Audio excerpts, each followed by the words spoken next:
അരുൺ പൂപ്പറമ്പ ഇപ്പോൾ കണ്ണൂരിൽ നിന്ന് ചേരുന്നുണ്ട്. അരുൺ, അവിടെ നിന്നുള്ള വിവരങ്ങൾ.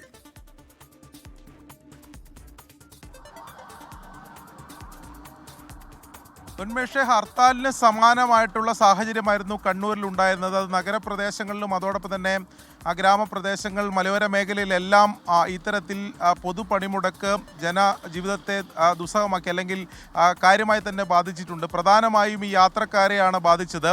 അതിൽ KSRTC കണ്ണൂർ ഡിപ്പോയിൽ നിന്ന് ആകെ ഒരു സർവീസ് മാത്രമാണ്, ഒരു ബസ് മാത്രമാണ് ഇന്ന് ഓടിയത്. അത് മൂകാംബികയിലേക്ക് രാവിലെ 6:30 ഓടിയ ഒരു ബസ് മാത്രമാണ്. അതിനുശേഷം ഒരു സർവീസ് പോലും ഉണ്ടായിരുന്നില്ല. അത് നേരത്തെ മന്ത്രിയുടെ ഉൾപ്പെടെ പ്രഖ്യാപനം ഉണ്ടായതുകൊണ്ട് ഈ ദൂര യാത്രയൊക്കെ കഴിഞ്ഞ് പ്രത്യേകിച്ച് തിരുവനന്തപുരം, എറണാകുളത്ത് ഉൾപ്പെടെ രാവിലെ ഇവിടെ എത്തി KSRTC ഉണ്ടാകുമല്ലോ എന്ന പ്രതീക്ഷയിൽ മലയോര മേഖലയിലേക്കൊക്കെ പോകേണ്ട യാത്രക്കാർ ഇവിടെ വന്ന് പിന്നീട് തിരിച്ചു പോകുന്ന അവസ്ഥ ഉണ്ടായി.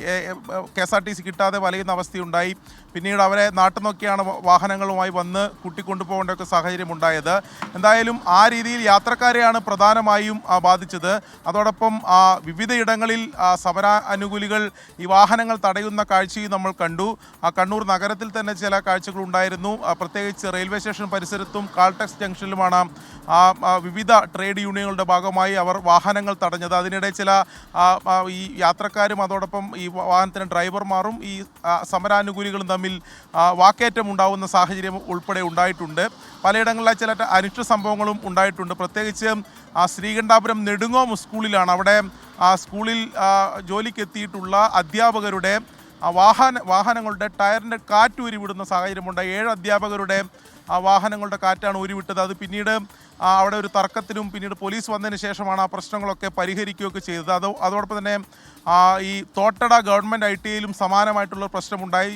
15ഓളം ജീവനക്കാർ അവിടെ ജോലിക്കെത്തിയിരുന്നു. ജോലിക്കെത്തിയവരെ പിന്തിരിപ്പിക്കുന്നതിന് വേണ്ടി സമരക്കാർ അവിടെ എത്തി. അവർ തമ്മിലും ചെറിയ പ്രശ്നങ്ങളുണ്ടായി.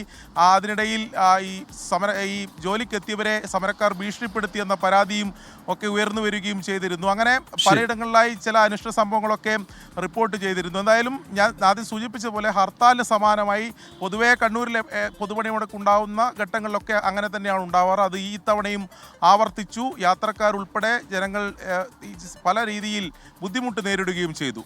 ശരി, അരുൺ പൂപ്പറമ്പയാണ് കണ്ണൂരിൽ നിന്ന് വിവരങ്ങൾ നൽകിയത്.